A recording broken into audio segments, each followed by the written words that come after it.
Hey, I'm Scott Kinney. I'm a music educator of 30 years and a trombone player. I love teaching trombone. And at the very beginning, it's important to have a good solid instrument with a good solid case. And we always start with how to take it out of the case and put it together. And before I have students even hold a trombone, we'll practice over and over and over putting it in and out of the case. I think it's an important skill. And that goes with all the instruments that we teach in the band program. So probably the most important thing first is to have the instrument on the floor in front of you. You want to put the label side up, and the latches toward you. Okay, once you've got that right, open the case carefully. The latches remain closed if the case is closed always. If you don't know that lesson yet, you'll learn the hard way. One thing I've noticed teaching youngsters is that they always want to take the components out of the case upside down. They want to grab this that way, and they want to grab the bell section this way. And they try to put the instrument together completely upside down. So because of that, I've come up with different strategies to prevent that. We'll always go with the slide section first, and I'll have them grab the handle. We identify the handle of the slide. We'll grab the handle by both braces, and we'll put the bumper on the floor between their feet in front of them. Easy enough. Okay? Then I ask them to take the bell section out of the case with the bell down. I always talk about the round parts being down. And to come together this way. And then to secure the coupling. Many times they'll put it together like a lefty. So I'll have them make an L with their hand and make sure that L matches up with the trombone. If they've got the L with their left hand against the trombone, it's perfect every time. They can't go wrong. And want to make sure they get that nice and tight, then they'll add the mouthpiece. Boom. All right, next I have to show them how to hold the instrument. I'm going to move the case out of the way, and I'll have them face the mouthpiece directly away from them. So they're looking at the trombone with the mouthpiece toward me, away from them. Then with their left hand again, I'll have them make a squirt gun. With that squirt gun, they're going to go straight toward the mouthpiece, and then their knuckles are going to hit right there. They have to stop. Well, just real quickly, those three fingers will go into the box. And I'll say, don't move your hand, because they want to change their hand around as they're reaching for it. So don't move your hand. Those three fingers go into the box. Now the hand's in the perfect position. The other hand, I'll say, show me the money. 2 fingers and a thumb to the handle on the slide. Okay, and I'll teach them how to use the slide lock. You saw instinctively my pinky reaches out and grabs that slide handle.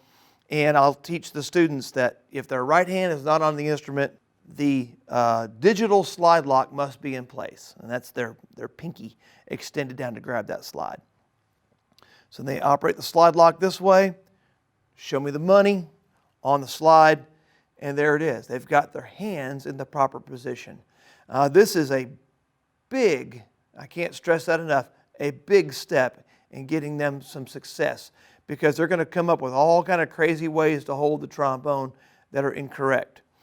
One thing that every trombone player learns, and hopefully they learn it quickly, is how to avoid the trombone bite. That's where the slide comes up and catches you right there in the meaty part of the hand and gives a little blood blister. If they're holding it correctly, that won't be an issue. They learn quickly how to hold it correctly. Okay, well after that, after they've got the hand position down, I have them put the trombone on their knee. And at this point, I tell them the bumper from now on does not touch the floor. It doesn't touch the foot. It doesn't, because we want to protect the slide as much as possible. Have them go to their knee, and I have them bring it all the way in to their shoulder like this. And I want them to be comfortable with it. Before we even play it, I'll show them how to do the slide lock on and off, on and off. And then I'll show them some other ways to hold the trombone properly. How to sit in their chair with the trombone against their knee and against their body. If they need 2 hands to write something or to adjust their book, I'll teach them to take their left hand and go through there. Then they've got two hands to do whatever they need to do. And the trombone stays safe. And that's when they're not playing. Okay, well, when they are playing, we're going to check that hand position. Hand position is super important. And then just bring it on up. And a lot of times they want to have that elbow way out here like this. I teach them to just relax. And how the L that we made earlier is going to kind of turn into a V. Now it's like this. And they've got that right in front of them. Well, so today the instrument that I am demonstrating and putting together and taking apart is a Jupiter trombone. It is the 700A, JTB 700A. I love seeing this particular instrument come in my room for a number of different reasons. One is they use a couple different alloys up here at the tuning slide. And a lot of times with beginner model horns, you'll have the same alloy in the tuning slide, and that makes it to where a bonding can happen. That cement will happen and the tuning slides get stuck forever. But since there's different alloys, that bond doesn't occur, and these tuning slides are always good to go. Another thing I really love about this horn, it's got the nickel outer slide, makes it a little tougher, and it's been dependable. I like this horn a lot. I noticed that the folks at Jupiter are good about listening to things and concerns. And they've always listened. They always have an interest in hearing those things. One thing I was always concerned about was, well, one thing, the alloy, but another thing, the case. This particular model used to come with a case that you had to push the tuning slide in all the way for it to fit. No problem, a tight fit, it's a good thing. You want a tight fit. But the problem is the next day, because the students, they don't listen to what comes out of their instruments. Of course, you know that. And they would play super sharp every single day, and I would have to remind them to adjust. Oh yeah, I forgot, because it doesn't fit in the case that way. Well, they have upgraded this case, and I am crazy about this case. I'm going to put the horn in the case so I can show you a few of those features.